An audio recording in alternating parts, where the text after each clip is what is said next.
बोलिए प्रेम से श्री सद्गुरु महाराज की जय। श्री सद्गुरु महाराज की जय। श्री सद्गुरु महाराज की जय। बंदो गुरुपद कंज, कृपा सिंधु नर रूप हरि, महामोहतम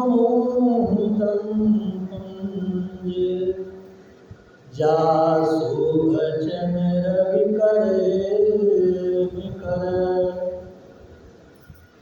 मंच पर विराजमान पूज्यपाद परमानंद बाबा, कुर्सी पर आसीन पूज्य गोपाल बाबू, आदरणीय सत्संगी महानुभावों, माताओं तथा बहनों, आज हम लोग गुरु पूर्णिमा के अवसर पर द्वितीय पाली के सत्संग में एकत्रित हुए हैं। पूर्व के सत्र में जो मैंने कहा था, हमें ऐसा लगता है कि कुछ लोग नहीं आए होंगे, उसको थोड़ा सा उसकी पुनरावृत्ति कर दूँगा और कुछ नई बात आपके बीच में रखने का प्रयास करूँगा। मैं जो बातें कहता हूँ उसके कई आधार होते हैं। एक तो कुछ ग्रंथ का अध्ययन है, दूसरा होता है हमारे ध्यान की व्यक्तिगत अनुभूति होती है। उसको दोनों को जोड़कर अपनी बात हम रखने का प्रयास करते हैं। ग्रंथ का अध्ययन तो बहुत लोग कर बैठते हैं, यूनिवर्सिटी के पढ़ाने वाले लोग भी कर बैठते हैं, परंतु जो साक्षात्कार का अंग है वहाँ थोड़ा गौण होता है। मैं सभी के संदर्भ में नहीं कर रहा हूँ, जो लोग ध्यान से नहीं जुड़े हैं उसके संदर्भ में। तो साक्षात्कार कर लेने का काम हम लोगों का है। आपको जैसा कि ज्ञात है, संतमत के सत्संग केवल किताबी ज्ञान को पढ़कर भूलना नहीं होता। संतमत का हर एक साधु साधक उसकी साधना करता है और साधना में जो कुछ उसे प्राप्त करते हैं वह रखता है। इससे होगा क्या? क्यों? हम जो साधना की अनुभूतियों को आपके बीच में रखेंगे तो आपको ही इससे प्रेरणा मिलेगी कि हमें भी वैसी साधना करनी चाहिए जैसे साधना बाबा करके कुछ बोल रहे हैं। परंतु इस देश का कुछ दुर्भाग्य है, कुछ लोग केवल शास्त्रीय चर्चा तक ही धर्म को सीमित समझते हैं। वो तो एक थोथा ज्ञान है, शास्त्र की कुछ पंक्तियों को कह देना, कुछ श्लोक को उलट के बोल देना, ये सब दूसरों को के सामने अपने को धार्मिक सिद्ध करने का प्रयास मात्र है। वस्तुतः पूर्णतः धार्मिक तो वही होगा जो सत्य का साक्षात्कार करेगा। और संतमत में मूल साधना दृष्टियोग और सुरत योग। दृष्टियोग का शुरुआती कुछ आपको व्यक्तिगत अनुभव होगा, वो अनुभव आपको धरती के किसी विद्या के अध्ययन से नहीं होगा। दृष्टियोग के प्रारंभिक थोड़े से ही अनुभव के आधार पर संसार के बड़े बड़े दिग्गजों को उठाकर पटकने की क्षमता वाले हो जाएंगे ज्ञान के मामले में। ये सभी बागेश्वर लोगों को देखते हैं, कुछ थोड़ी सी बात लोगों की बता देते हैं, पूरी दुनिया उसके पीछे दौड़ रही है। क्यों? कुछ ऐसी बात कहते हैं जो किताबी नहीं, अनुभव की बात है। तो किताबी बातों में संसारियों की रुचि होती है और अनुभव की बातों में साधुओं की रुचि होती है। साधु और संसारी में फर्क है। संसारी किताबी बात करेगा, साधु अनुभव की बात करेगा। अब आज गुरु पूर्णिमा विषय पर थोड़ा सुनिए। गुरु पूर्णिमा को विश्व में सनातन धर्म वाले मनाते हैं, बौद्ध लोग मनाते हैं और जैन लोग मनाते हैं। बौद्धों की संख्या पूरे धरती पर 2 आंकड़े प्राप्त होते हैं। कोई कहता है कि पूरी धरती पर 80 करोड़ बौद्ध हैं और दूसरा आंकड़ा कहता है कि 200 करोड़ बौद्ध हैं। 70 करोड़ बौद्ध तो इस बार दक्षिण कोरिया में बुद्ध पूर्णिमा के अवसर पर एकत्रित हुए थे। 70 करोड़ बौद्ध। इतने लोग और फिर जैन के अनुयायी हैं, उसका आंकड़ा मुझे अभी ठीक से याद नहीं है, शायद 50 लाख है क्या है, हो सकता है ये आंकड़ा कुछ गलत हो। ये सब गुरु पूर्णिमा को मानते हैं। फिर सनातन धर्म वाले हम लोग तो मानते ही मानते हैं, और हमारा संतमत तो गुरुमत है। गुरु के बिना संतमत कुछ नहीं है ही नहीं। यहाँ गुरु को परमात्मा का दर्जा प्राप्त है। गुरु की भक्ति के बिना परमात्मा में प्रवेश संतमत की परंपरा में तो संभव नहीं। शंकराचार्य हैं, उन लोग का दृष्टिकोण अलग है। वो कहते हैं कि हम लोग वेदव्यास की उपासना नहीं करते, वेदव्यास जिसकी उपासना करते उसकी उपासना करते। वो एक परंपरा है, और कोई परंपरा है तो उसको हम मानते हैं। हमारी संतमत की परंपरा है, गोरखनाथ जी महाराज की उनकी अलग परंपरा है, और कोई संतों के सिद्ध संतों के हिसाब से कोई परंपरा चली है तो उस परंपरा में हम कोई छेड़छाड़ नहीं करते और ना करने देते। तो बौद्ध भी मनाते हैं, जैन भी मनाते हैं, सनातन धर्मावलंबी भी मनाते हैं। अब गुरु पूर्णिमा, जैसे हम पूर्व सत्र में भी बोले थे कि 18वां अवतार भगवान विष्णु का वेदव्यास जी के नाम से, इनका पांडित्य और इनका परमार्थ संबंधी ज्ञान जितना मुझे प्रभावित किया और जितना मेरा ऊपर लोकीय अध्ययन में मार्गनिर्देशन किया है, वैसा कोई शास्त्र अभी तक हमको ताकतवर दिखता नहीं। भागवत महापुराण है, वराह पुराण है, पूर्ण पुराण है, मत्स्य पुराण है, हरिवंश पुराण है, ब्रह्मवैवर्त पुराण है, पद्म पुराण है, 18 पुराण है, आदि आदि। सबको मैं थोड़ा थोड़ा कर देखता हूँ। उनके ज्ञान किताबी ज्ञान नहीं है। उस महापुरुष ने सत्य का साक्षात्कार किया है, तो साक्षात भगवान विष्णु है, और तब ज्ञान को उन्होंने शास्त्र में आकर कहा। और संसारी जो किताब लिखने वाले होते हैं क्या सत्य का साक्षात्कार करते हैं? कुछ नहीं करते। 150 किताब संविधान लिखेगा, 10 देश का संविधान को लेके आएगा, कुछ उसमें से निकाल लेगा, कुछ उसमें से निकाल लेगा, कुछ उसमें से निकाल लेगा, ये अपना संविधान बोल देगा। वो छोटे स्तर की बात है। अरे कोई बात भगवान कृष्ण के मुख से निकली है, कोई बात कोई संसारी जीव कह रहा है, दोनों अंतर नहीं है। भगवान कृष्ण त्रिकालदर्शी योगेश्वर, कोई संसारी है, बुद्धि से कोई बात करता है, समझता है, निर्णय लेता है, बस उसके निर्णय बुद्धि स्तर के, बुद्धि के स्तर के। इसलिए हम बार बार कहते हैं, जो सदग्रंथों को मानता है, सत्पुरुषों को मानता है, राम को मानता है, कृष्ण को मानता है, शिव को मानता है, किसी भी देवी देवता को मानता है, किसी एक के प्रति श्रद्धा रखता है, और कोई संसारी को मानता है, दोनों के मानने में फर्क है। कोई लोग कहते हैं क्या आप बहुत सारे पुराणों को पढ़ते हैं, कुछ उप पुराण भी है, जैसे गणेश पुराण है, कालिका पुराण है। हमने देखो बहुत प्रकार कहते हैं, सब पुराण में तो हर देवता अपने को ही बड़ा बोलता है। तो देखो हमारी सार ग्रहण करने की बुद्धि नहीं है। हर देवता बोलता है तो बोलने दो, तुम उसका सार को ग्रहण करो, उसमें सार क्या है। अरे मानस ध्यान में जो बात हम लोग गुरु महाराज के लिए कहते हैं, वही बात काली के भक्त काली माता के लिए कहते हैं। तो हमने कोई ऐतराज नहीं, अगर बुद्धि में मेरे कुछ भेद हो जाएगा तब अंतर होगा। कोई राम को भज रहा है, कोई कृष्ण को भज रहा है, कोई शिव को भज रहा है, परमात्मा के किसी एक रूप को भज रहा है, और हम गुरु को भज रहे हैं, कोई अंतर नहीं। मेरे साथ सारों को बिठा दो, कोई राम राम करेगा, कोई कृष्ण कृष्ण कहेगा, कोई शिव शिव करेगा, हम गुरु गुरु कहेंगे, कोई अंतर नहीं है। वो परमात्मा के ही अलग अलग नाम हैं, उसका तत्व एक ही है, वह परब्रह्म परमात्मा। रूप के दर्शन भिन्न भिन्न हो सकते हैं, परंतु रूप के अंदर जो रूह और आत्मा छुपी है वह तो एक है, वह सबका एक है। जैसे मेरे ही अनेक नाम हैं, परंतु उन नामों से जो नामी है, जो द्योतित होता हुआ केवल एक है। तो वेदव्यास जी ने महाभारत बनाई, वेदव्यास जी ने 18 पुराण बनाए। वेदव्यास जी ने 4 जो वेद हैं वो बहुत लंबे लंबे थे, उसको सभी लोग अध्ययन नहीं कर सकते, तो उसका विस्तार किया, उसको कई भागों में बांट दिया, संपादित किया। जो वेदों का संपादक है, साधारण बात है, वेद को संपादित करने वाला वो कितना बड़ा ज्ञानी होगा आप सोचो। इसलिए तो उसको आदि गुरु कहा गया है। आदि गुरु वेद व्यास जी महाराज को कहा गया। आप देखिए बहुत सारे धार्मिक संप्रदाय हैं, सबों के अपने अपने ग्रंथ, परंतु कोई भी संप्रदाय ऐसा नहीं है जो वेद व्यास के ग्रंथ को नहीं मानता है, महाभारत को उद्धृत नहीं करता है, गीता को उद्धृत नहीं करता है, कोई ऐसा नहीं है, सभी मानते हैं। क्यों? ये सब स्थापित अवतार हैं, इसका खंडन धर्म जगत नहीं कर सकता।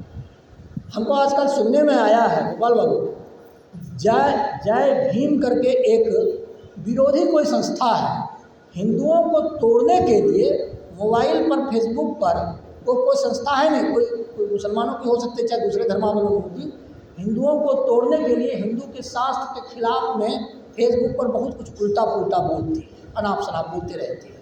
वो संस्था ही नहीं है, कोई विरोधी आदमी है, हिंदू को तोड़ने के लिए जय भीम के नाम से एक संस्था चलाता है और लोगों को शास्त्र के खिलाफ में सोचने के लिए, लड़ने के लिए बाधित करता है, धर्मशास्त्रों के खिलाफ लिखता है।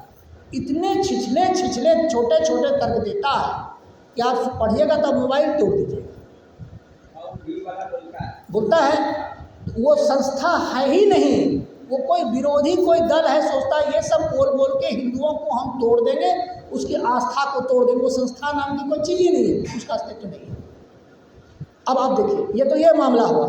एक सुप्रीम कोर्ट का जज था, देखिए उसकी बुद्धि कितनी भ्रष्ट थी। वो बोल रहा है, आप सोच सकते हैं गाय कहीं इंसान की माता हो सकती है?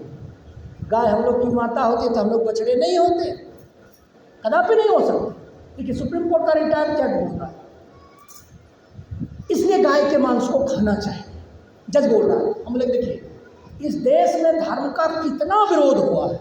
जब भारत के संविधान का बनाया जा रहा था, ब्रह्मा को गाली दिया गया, विष्णु को गाली दिया गया, महेश को गाली दिया गया, इनको गाली दे करके उस सबको नीचा दिखा करके अपने दिमाग से कुछ कर दिया। ऐसा हो सकता है, शंकराचार्य भी भगवान बुद्ध के सिद्धांत का खंडन करते हैं, लेकिन दोनों के दोनों साक्षात्कार करके बैठे हैं। लेकिन ये संविधान बनाने वाला ये कहाँ साक्षात्कार कर बैठा है जो इसकी बातों को मान जाएंगे? नहीं मानेंगे। हाँ, ये कोई आत्मा का साक्षात्कार कर लेता, उसके बाद अगर किसी का खंडन करता तो कहा जा सकता है। जैसे दो योगी है, उसने भी साक्षात्कार कर लिया, दूसरे ने भी साक्षात्कार कर लिया, तब दोनों में विवाद हो तो इसकी तो क्षम्य है। हो सकता है दोनों का योग बल बढ़ गया है, एक दूसरे का खंडन कर रहा है, कोई दिक्कत नहीं है। शंकराचार्य ने बौद्धों का खंडन किया, दोनों के दोनों महाज्ञानी थे, तो चलो भाई अपने पक्ष के मंडन के लिए किसी अन्य पक्ष का, प्रवर्ती पक्ष का खंडन किया जाता है, ये तो विधा है, ये तो मान जाएंगे। लेकिन जिसने साक्षात्कार किया नहीं, वो बौद्धों, वो विष्णु को गाली दे रहा। देखिएगा ना, संविधान बनाने के पहले ऐसा देश में हुआ था। वहीं जो मूल में जो गड़बड़ी हुई है, ये मानव निर्मित जो कानून बनाए गए हैं, जिसने अपने आधार में धर्म को माना ही नहीं। धर्म को ना मानने का ही अर्थ है कि अधर्म को मानना। यहाँ प्रकाश नहीं है तो फिर क्या है? अंधकार है। यहाँ सुख नहीं है तो फिर क्या है? सुख का अभाव क्या होगा? दुख है, दुख है ना। तो देश की सही दिशा नहीं। हम ये नहीं कहते उस संविधान में कोई अच्छी बात नहीं है, अच्छी बात है, परंतु उस संविधान को ये भी मानना चाहिए कि जहाँ कृष्ण की गीता अगर कुछ कहती है और गीता और संविधान में झगड़ा हो तो फिर गीता को माने, गीता और वेद में कोई झगड़ा हो तो फिर वेद को माने, और अगर ना झगड़ा हो तो फिर जैसे चल रहा हो वैसे चले, संविधान से चलते हैं वैसे चले, जैसे चले। तो वेद व्यास जी महाराज ने हमारी बुद्धि को परमात्मा की तरफ मोड़ा, परमात्मा के तरफ मोड़ा। हम ब्रह्म वैवर्त पुराण पढ़ रहे थे 2-3 दिन पहले, तो उसमें गोलोक धाम की चर्चा है, वैकुंठ लोक की चर्चा है, शिवलोक की चर्चा है। बताया गया कि गोलोक धाम सबसे ऊपर है, उसके बाद दक्षिण की तरफ जो है कि वैकुंठ धाम है, उससे बाएं तरफ जो है कि शिवलोक है। हाँ, अब ये बोलने वाले कौन हैं? ये बोल रहे हैं वेद व्यास जी महाराज। उसको नकारा जा सकता है, उस पर कोई संशय किया जा सकता है। अम्बेडकर पर तो संशय किया जा सकता है, वेद व्यास जी पर कोई संशय नहीं किया जा सकता। जिसको परमात्मा में विश्वास नहीं है, जिसको गुरु में विश्वास नहीं है, तो फिर उसको परमात्मा कहाँ से मिले? वेद व्यास जी साक्षात विष्णु के अवतार हैं, जिसकी जयंती आज हम लोग धूमधाम से मना रहे हैं। इसके अतिरिक्त सुबह के सत्र में मैं आपको फिर से याद कराने के लिए बोल रहा हूँ कि गुरु पूर्णिमा के विषय पर, गुरु पूर्णिमा के बारे में थोड़ी जानकारी दिमाग में आ जाए, उस दिमाग में बैठ जाए, इसे फिर से जोड़ के पुनरावृत्ति करें। आदि गुरु जो शंकर भगवान है, परमात्मा शिव है, इसी दिन उन्होंने अपने शिष्य गणों को शिव ज्ञान बताया था और उनका ज्ञान बहुत ऊंचा था। उसी के उपलक्ष्य में आज गुरु पूर्णिमा मनाया जाता है। भगवान शंकर को भी आदि गुरु, परमात्मा गुरु शिव कहा जाता है। यह बात सबको ज्ञात है कि भगवान शंकर 1.25 लाख प्रकार का योग बनाए थे। 1.25 लाख प्रकार के भगवान शंकर भगवान के योग पूरे दुनिया में बहुत विख्यात है। 87,000 वर्षों तक उन्होंने तप और ध्यान किया। यह है भगवान शंकर। अब हम तो 25-30 साल 40 साल की बात है, और जो 87,000 वर्ष तक किए हैं, सीधी सी बात है, उनसे उनके अनुभव ध्यान के हमसे करोड़ों गुने बड़े होंगे। उसके बाद उसने रास्ता बताया, परमात्मा संबंधी ज्ञान। भगवान शंकर को संतमत मानती है। महालिंगम जो है शिव शक्ति निकेतनम, उस पद में भी है ना, भगवान शंकर का नाम आता है। शिव और शक्ति का निकेतन है बिंदु के बारे में। भगवान शंकर योग में इतने बड़े हो गए, उनका लोगो चलता है, लोग उनका नाम चलता है। अगर बिंदु पर एकत्रित है तो वो बिंदु भगवान शंकर, ऐसा कहा। यह है भगवान शंकर। उसके जीवन से हमें कैसे प्रेरणा मिली? उसका जन्मदिन है, उन्होंने जो शिष्यों को ज्ञान दिया वही दिन है आज, इसलिए उसकी याद में हम लोग गुरु पूर्णिमा मनाते हैं। फिर कबीर बाबा के भी एक शिष्य थे, उनका भी जन्मदिन था, उसके याद में भी। और गुरु, जितने भी गुरु हैं, उससे हम लोग उपकृत हुए, उन सबों ने हम पर उपकार किया। अगर यह सत्संग का सत्र ना चलता रहता, हम लोग किसी सत्संग मंदिर में ना आते जाते रहते, मेही बाबा के इतने बड़े बड़े ऊंचे ऊंचे ज्ञान बचपन से हम लोग को ना मिले होते, तो हम लोग क्या होते? किसने बताया कि संसार में 10 द्वार होता है, उससे निकलने का रास्ता ये है, दोनों आंखों को बंद करके दृष्टि योग करो? ये तो मेही बाबा बताया है। तो जिसने इतना बड़ा उपकार किया है, उसकी जय जयकार तो होनी चाहिए ना, होनी चाहिए कि नहीं होनी चाहिए? जिसने इतना बड़ा उपकार किया है, किसने बताया कि 9 द्वारों के द्वारा निकलोगे तो नरक में जाओगे? तन नव द्वार हो रामा, अति ही मटिन हो ठामा, त्याग चढ़ो 10 द्वारी, है ना? तो 10 द्वार में जाने के लिए बताया गया, गुरु महाराज ने बताया। संसारी गुरु क्या बताता है? एक पीरियड पढ़ाता है, उसमें क्या पढ़ाता है वो तो भगवान जाने, उसका 3000 रुपया लेता है, उसका धंधा है। तो वो गुरु संसार में बनाने के लिए, उसकी संसारी स्तर पर महत्ता है। लेकिन जो परमार्थी गुरु होते हैं, बिना कोई कीमत मांगे, बिना कोई मजदूरी लिए, अपना सर्वस्व लगाकर परमात्मा की तरफ सबको मोड़ने का प्रयास करते हैं। क्यों? क्योंकि इसी काम के लिए जीव धरती पर आया है। मेही बाबा के पद थे, देह धरे कर यही फल भाई, भजिए राम सब काम बिहाई। यह मनुष्य आपको इसलिए मिला है कि सारे कामों को छोड़कर राम का भजन करें। एक व्यक्ति था, अरबों रुपया कमाया, कहता भजन करने से क्या मिलेगा? बिजनेस करने से पैसा होता है, तो बिजनेस करने के कारण एरोप्लेन पर चढ़ते हैं। भजन करने वाले तो भीख मांग के खाते हैं। हमने देखो, भजन करने वाले भीख मांग के खाते हैं, साधुओं को भीख मांगने की परंपरा भी है।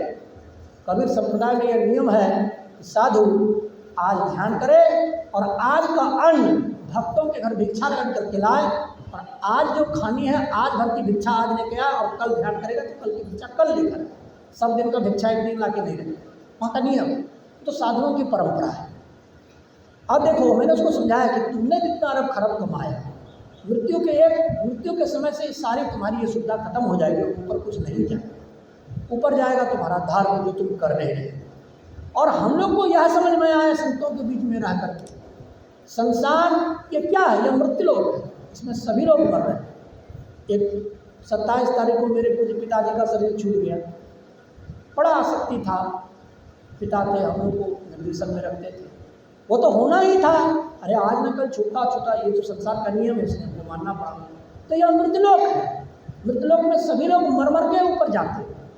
तो मर के ऊपर जाएंगे तो आपका शरीर नहीं जाएगा, आपके पैसे नहीं जाएंगे, आपके रुपये नहीं जाएंगे, सोना नहीं जाएगा, हीरा नहीं जाएगा, पलंग नहीं जाएगा, खेत नहीं जाएगा, बच्चा नहीं जाएगा, बच्ची नहीं जाएगी, पति नहीं जाएगा, खानदान नहीं जाएगा, शरीर नहीं जाएगा, सब खत्म हो जाएगा और जो जाएगा वह अदृश्य होगा। जाता तो बहुत कुछ है, आप देख नहीं सकते इसलिए आप नहीं कहते, योगी जन उसको देख लेते। आप जो प्रतिदिन धर्म करते हैं वह साथ चलाए। स्थूल शरीर छूटने पर सूक्ष्म शरीर जाता रहता है, उसके 4 अंग है, मन बुद्धि चित्त अहंकार। मन अंदर की वह इंद्रिय जिसका काम है संकल्प और विकल्प करना, बुद्धि अंदर की वह इंद्रिय जिसका काम सार और असार का निर्णय करना है, चित्त जिसका गुण है कि हिलना और डोलना, और अहंकार मैपण का ज्ञान। ये 4 जो इंद्रियां रहती है और आत्मा, ये 5 चीजें मृत्यु के बाद भी रहती है और अपने अपने कर्मों के हिसाब से स्वर्ग अथवा नरक में रहती है। ये हिसाब किताब है, इसको संसारी लोग नहीं जानते हैं, वो विषयों में इतना बह गए हैं, साधुओं के हिसाब से नहीं चल रहे हैं। बार बार कहते हैं संसार में ऊंचे को पद को प्राप्त करना गलत नहीं है, लेकिन उन संसारियों के हिसाब से अगर आप चलिएगा, साधुओं के हिसाब से नहीं चलिएगा, आपका पूरा का पूरा परमार्थ खत्म। अच्छा, अभी चिराग पासवान खगड़िया के कैबिनेट मंत्री बने, अभी हमारी मृत्यु होने लगे, उसको कहीं मंत्री के थोड़ा हवा सांस दे देते, 2-4 घंटा बढ़ा देते, आपकी सरकार में ऐसा कुछ है? कहेगा नहीं। छतरी सोना का बनवा सकते हैं, भोज भंडारा का खर्चा दे सकते हैं, लेकिन सांस तुम्हारी नहीं बढ़ा पाऊंगा, कोई सरकार सांस नहीं बढ़ा सकेगी। वह तो एक ही सरकार है और वह है संतों और साधुओं। एक बात मान लीजिएगा, साधु भी साक्षात परमात्मा के ही प्रतिनिधि माने गए हैं बहुत सारे पदों में। गुरु को भी सगुण परमात्मा माना गया है, साधु को भी परमात्मा का प्रतिनिधि माना गया है, और जो साधु करेगा परमात्मा भी वही करते हैं, परमात्मा कुछ अलग से नहीं करते हैं। यह क्षमता केवल साधु और संतों में ही है कि मौत की अवधि को बढ़ा सकता है, वो काल का भी काल बनकर उसकी खाल खींच सकता है। वो चाहे परमात्मा कहेगा आज इसकी मृत्यु कर दूंगा, और साधु ठान लेगा तो कहेगा तुम मृत्यु करोगे तो मैं इसको जिंदा कर दूंगा। साधु परमात्मा का धरती पर जवाब होता है, ये जानिएगा, साधु परमात्मा पर का धरती पर जवाब होता है, वो परमात्मा की हर लीला को भी चुनौती दे सकता है, समाप्त कर सकता है। यह है साधु। इसलिए साधु को ही परमात्मा का ही रूप माना गया। इसलिए जो साधु के शरण में रहता है, साधु के हिसाब से चलता है, चाहे कोई भी हो, मंत्री हो, गवर्नर हो, राष्ट्रपति। अपने देश की राष्ट्रपति इतनी अच्छी है, अभी अपने राष्ट्रपति भवन में किसी को मांस मछली अंडा खाने नहीं देती, 2 घंटा प्रतिदिन ध्यान करती है। सौभाग्य है इस देश का कि इतनी पवित्र महिला इस देश की राष्ट्रपति बनी। अगर वही देश को सबको सिखाने लगे तो पूरा राष्ट्र कितना धार्मिक बनेगा। हमारे देश का ही सौभाग्य है। आप दूसरे देश में जाके देखो ना, सब मुर्गा मछली दारू शराब, धर्मगुरु भैंसा का मांस खाता, बकरी खाता, अंडा खाता है, सब धर्मगुरु का ये दुर्गति है विदेशों में। हमारे देश में ऐसा नहीं है। कहने का तात्पर्य यह है कि परमात्मा तक जाने का दरवाजा संत के चरण होते हैं, साधु के चरण होते हैं। इसलिए साधु की सेवा करके, जैसे हम आश्रम आए, खाली हाँ शरीर में शक्ति है, थोड़ा आश्रम में झाड़ू मार दिए, थोड़ा पोछा कर दिए, बाबा को पूछे बाबा थोड़ा आप खाए हैं कि नहीं खाए, आपके कपड़े तो गंदे नहीं है। ये सेवा करने का तरीका है। हम गाना ज्ञानवा का करते हैं, हमसे जितने वरिष्ठ महात्मा भूतों का करते हैं, और हम हमेशा अपेक्षा करते हैं कि कोई वरिष्ठ आएंगे तो मैं करूँगा।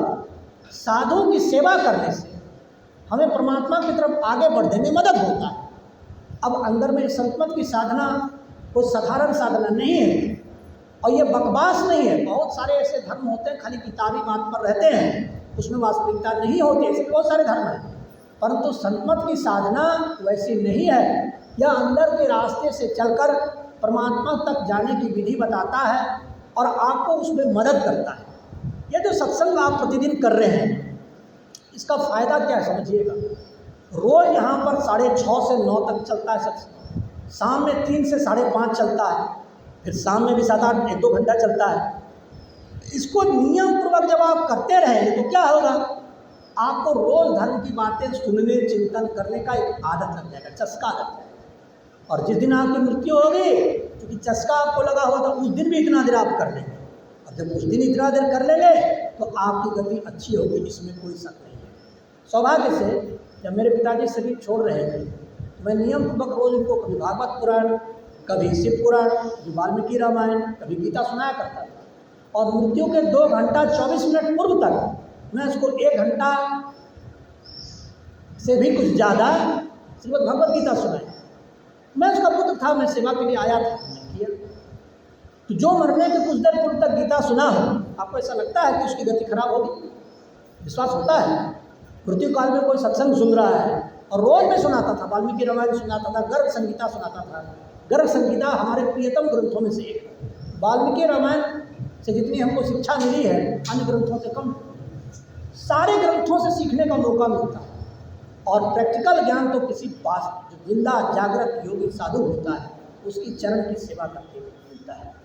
कुछ लोग, कुछ ब्यूरोक्रेट्स हैं देश में, वो लोग संतों के शरीर से आने वाले आभाव को पढ़ना नहीं जानते। उनको यह भ्रांतक ज्ञान है कि मैंने शास्त्र का अध्ययन किया और इस अध्ययन के आधार पर एक बड़ा पद प्राप्त कर लिया और पद प्राप्त करवा भी दिया, इसके अतिरिक्त और सब भ्रम है और मेरा ज्ञान पूरा ज्ञान है।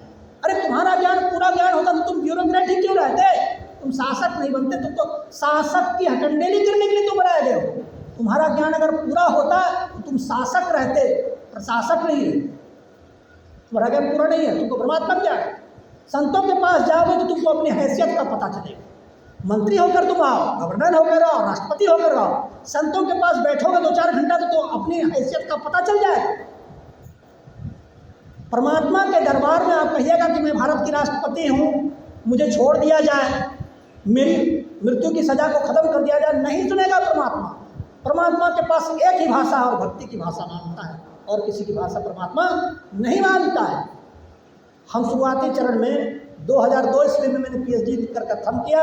पूज्य आशीषानंद बाबा बांका में रहते थे, उनकी कुटिया में 8 वर्ष तक झाड़ू पोछा बर्तन किया। उम्र में 10 वर्ष छोटे थे, क्योंकि उनको ज्ञान था मेरे से ज़्यादा, मैं उसको गुरु माना। उनका 8 वर्ष तक संग किया। अब 8वें वर्ष के बाद पूज्य बाबा ने हमको संन्यास दिया 10 ईस्वी में। पूज्य बाबा के द्वारा हमारा संन्यास हुआ है, और 1 साल तो मैं बीमार चला एक्सीडेंट के कारण, कमर में स्टील लगने के कारण 1 साल तक सत्संग से दूर रहा, और फिर अब थोड़ा शरीर ठीक हुआ है तो कुछ आने की कोशिश करता हूँ। और परमात्मा आपकी कृपा से शरीर से स्वस्थ रहेगा तो जीवन भर धर्म से आपकी सेवा करूँ। तो संतों का संग प्राप्त कर लीजिए, अंदर के मार्ग में चलिए। संतमत का ज्ञान आपको परमात्मा तक पहुँचा के निर्वाण तक की शिक्षा यही दे देता है।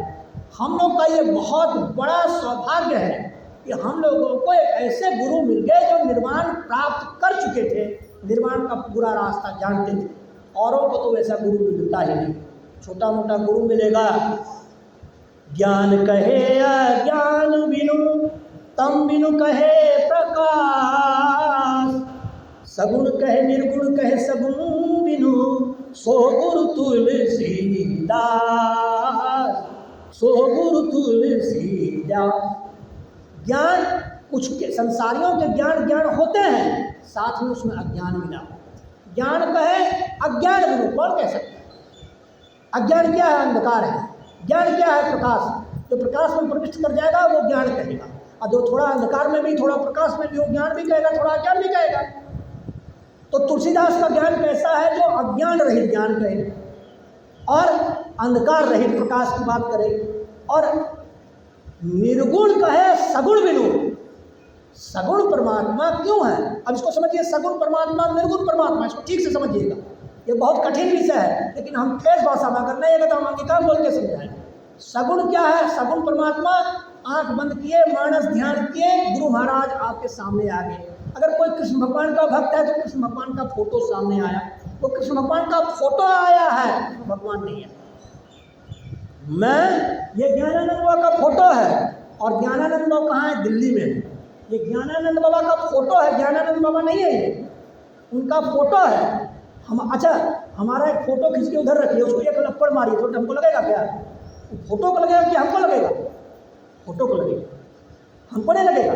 जब हमको मारिएगा तब हमको लगेगा। यहाँ सगुण परमात्मा, भक्त के प्रेम के कारण परमात्मा सगुण होकर आए।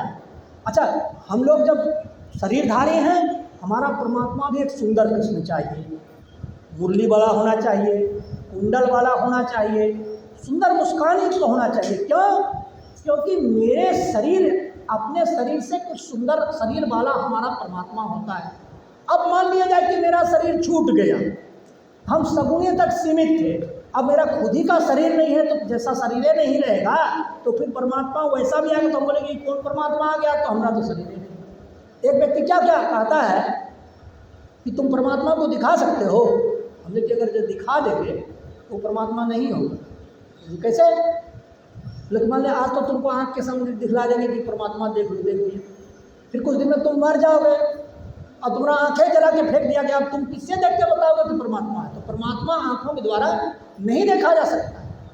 आँख, नाक, कान, जिह्वा, त्वचा, हाथ, पैर, मुख, गुदा, लिंग, मन, बुद्धि, चित्त, अहंकार, इन इंद्रियों में परमात्मा को देखने की क्षमता नहीं है।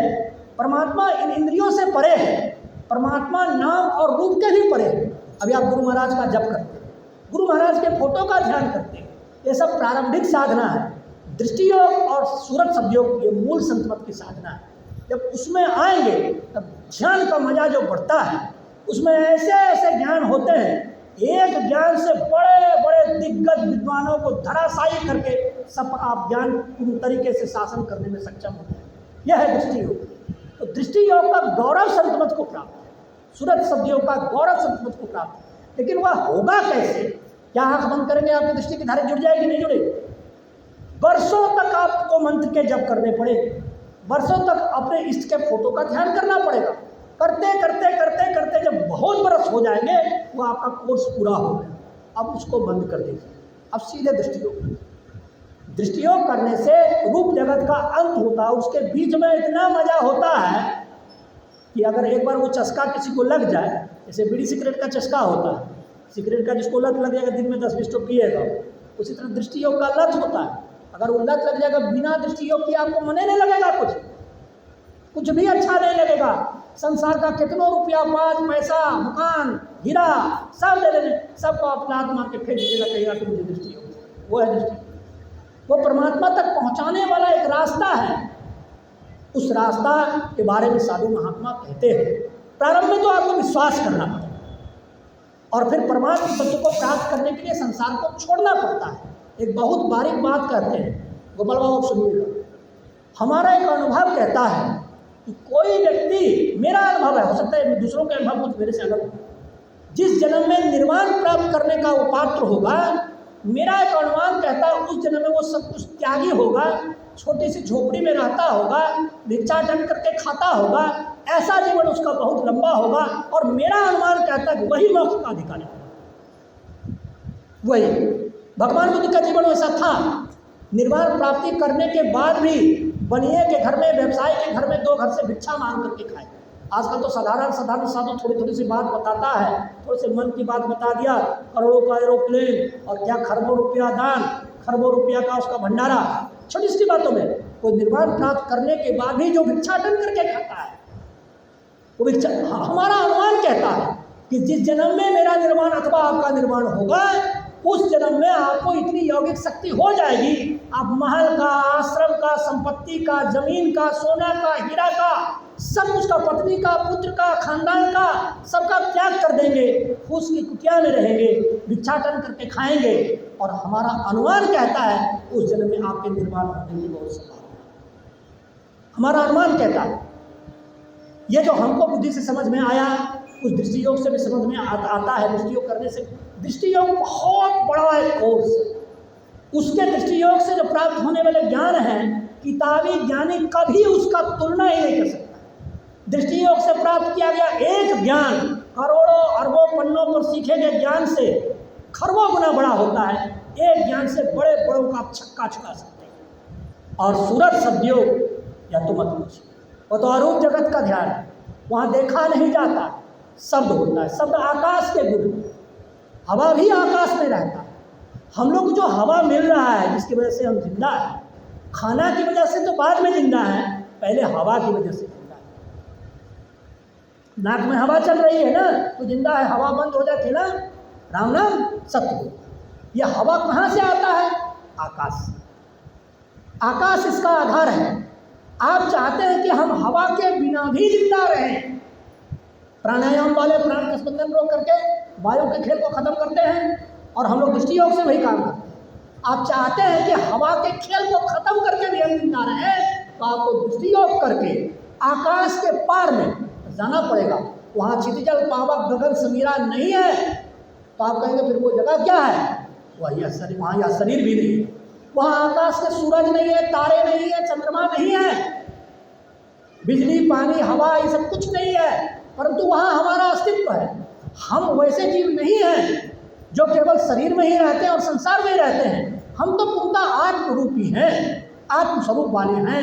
इसको आत्मा को किसी भी शरीर की आवश्यकता नहीं होती है। हम शरीर में हैं इसलिए बंधन में हैं, और शरीर को छोड़ देंगे तो बंधन समाप्त हो जाएगा। तो कहते हैं हम लोगों को शरीर में रहने की आदत है, क्योंकि शरीर में है इसलिए कायर है, जो शरीर के बंधन को तोड़ता हुआ वीर होता है। हम लोग को हवा ने कितना गुलाम करके रखा। कभी आकाश भी कह सकता है कि सरकार तुमसे जीएसटी लेगी तो हम सांस का तुमसे टैक्स दें, तो कहाँ से भरेंगे टैक्स उसको हम? इसके पहले कि आकाश सांस का टैक्स ले, हम सांस के परे जीने की कला को सीख लें, और वह कला है दृष्टि योग, और हठ योगियों की वह कला है प्राणायाम। हठ योगियों की अब हमारा सूरज योग जो है वो सुनने की कला है, उसमें देखना कम होता है, सुनना ज़्यादा होता है। सूरज योग में हम लोग अरूप जगत में दृष्टि योग से रूप जगत का अंत करते हैं। जगत का अंत क्यों? कि शरीर और संसार के बंधन है। हमें आसमान में विचरण करना पड़ता है। यह आसमान में इतनी औकात है कि हमको विचरण करवा के हमारा मन लगवाता है। यह औकात आसमान की खत्म हो जानी चाहिए।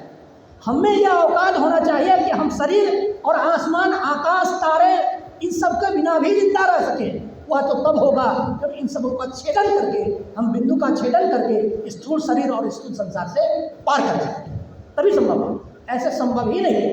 उसके लिए दृष्टियों की साधना है।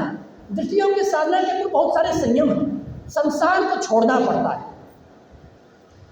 एक पद था, पंक्ति थी कि दुर्लभो विषय त्यागम दुर्लभम तत्व दर्शन। ये विषयों का त्याग दुर्लभ है, संसार छूटता नहीं।